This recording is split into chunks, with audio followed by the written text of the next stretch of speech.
নমস্কার বন্ধুরা, সরস্বতী লাইফস্টাইলে তোমাদের সবাইকে স্বাগতম আর অনেক অনেক ভালোবাসা। তোমরা সবাই কেমন আছো? আশা করি সবাই ভালো আছো আর আমিও খুব ভালো আছি। তো আজকে রাতের মেনু হলো আলুর পরোটা আর সবুজ মটরের তরকারি। তাই ভাবলাম একটু রান্না যখন হচ্ছে তখন একটু শেয়ার করা যাক।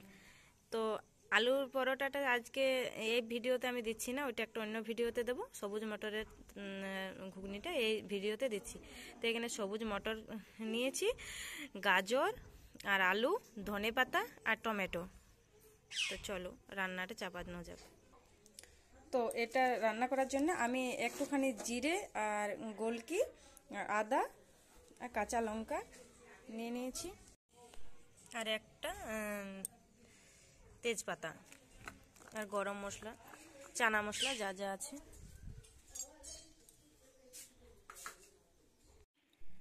তো আমি একটুখানি তেল দিয়ে এই কাঁচা সবুজ মটরটি আমি ভেজে নেব, কারণ এটার একটা স্যান্ড উঠে। তো একটুখানি তেল দিয়ে এটা একটু ভাজলে পরে ওই স্যান্ডটা উঠবে না। 5 ফোড়ন দিয়ে কাঁচা মটরটি ভেজে নেব।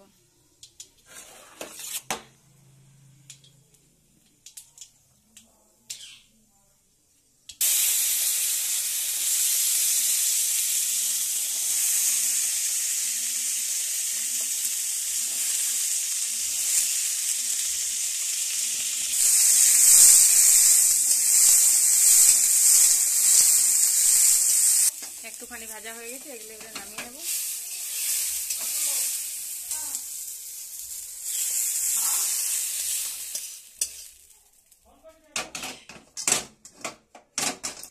এবার আমি আলু আর এই গাজরটি ভেজে নেব।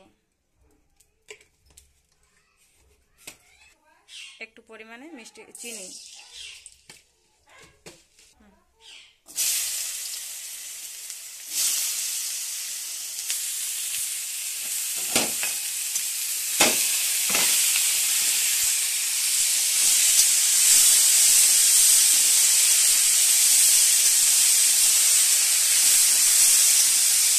এটা আমি একটুখানি ঢাকা দিয়ে ভেজে নেব। তো এই যে এখানে ঢাকা গুছিয়ে আলুটা গাজরটা ভাজা হয়ে গেছে, এটাকেও নামিয়ে নেব।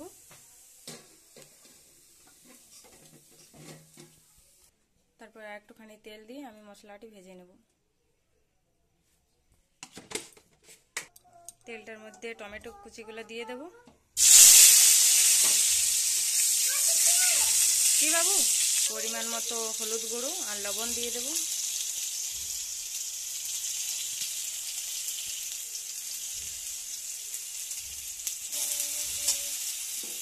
তারপরে এখানে জিরে বাটাটা দিয়ে দেবো, জিরে, কাঁচা লঙ্কা আর গোলকি বাটাটা। এখানে আমি রসুন পেঁয়াজ ব্যবহার করি না, যেহেতু এটা আমি নিরামিষ বানাবো।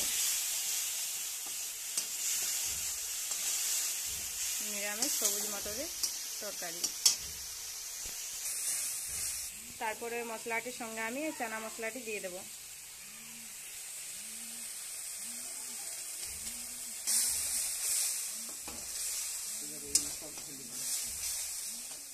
তারপর এই মশলাটার সঙ্গে আমি এগুলো ঢেলে নেব।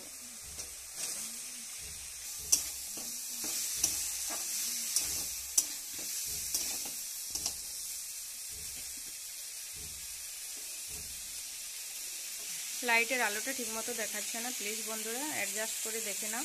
আর আমার ভিডিও যদি ভালো লাগে তো প্রথম থেকে শেষ পর্যন্ত স্কিপ না করে দেখো এবং লাইক, কমেন্ট, শেয়ার করো।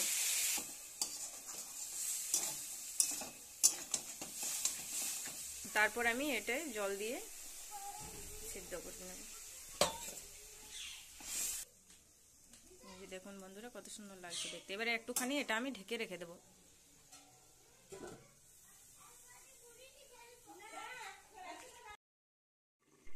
এবার আমি ঢাকাটা গুছিয়ে নেব। এই যে এখানে আমার রেডি। এবার আমি ধনে পাতাগুলি দিয়ে দেব।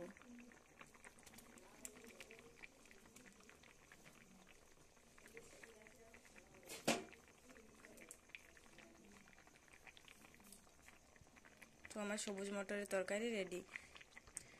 তো আজকের ভিডিও এই পর্যন্ত। কালকে আবার দেখা হবে অন্য কোনো ভিডিওর সাথে। ততক্ষণ সবাই ভালো থেকো। ধন্যবাদ।